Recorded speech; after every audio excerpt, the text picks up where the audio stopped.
कहना चाहिए। कृपलानी जी इसमें मुख्य भूमिका में थे।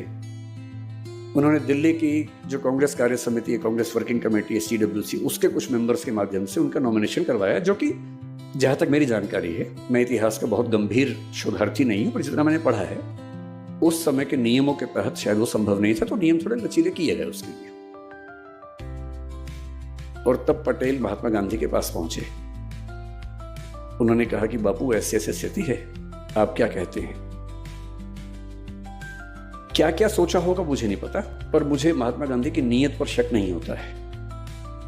महात्मा गांधी ने कहा कि तुम इलेक्शन मत लड़ो। मैं फिर सोचता हूं कि अगर बापू राम ना होते, मतलब पटेल राम ना होते और कहते कि बापू इलेक्शन तो मैं लड़ूंगा,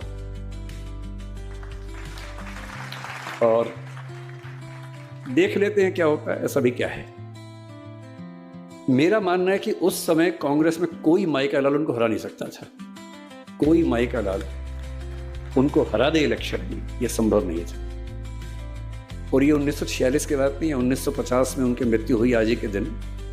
उसके 2 महीने पहले कांग्रेस के अध्यक्ष का चुनाव हुआ, उसमें भी वही अध्यक्ष बना जिसको पटेल चाहते थे, पुरुषोत्तम दास टंडन, न कि कृपलानी साहब।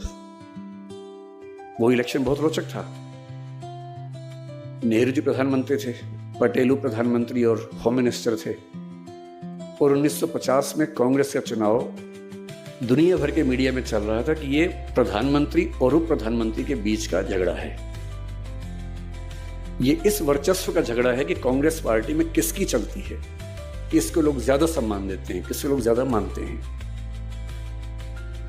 और जीते कौन? पुरुषोत्तम दास टंडन, जिनको पटेल जी का समर्थन हासिल था। मैं ये कहना चाह रहा हूं, मेरा उद्देश्य नेहरू जी को नीचा दिखाने का बिल्कुल नहीं है। मेरा उद्देश्य ये बताना है कि कांग्रेस संगठन पर उनकी पकड़ कैसी थी, और वो अपनी मृत्यु के 1 दिन पहले तक की बात कर रहा हूं। यदि वो उस समय कह देते कि मैं तो चुनाव लड़ूंगा, मेरे शब्दों पर गौर मत कीजिएगा, शब्द कड़वे लग सकते हैं, लेकिन उस समय इस देश के किसी नेता में इतनी हिम्मत नहीं थी कि उनको रोक पाता। पर बापू ने कहा कि मत लड़ो। उन्होंने 1 सेकंड भी नहीं लगाया और पीछे हट गए।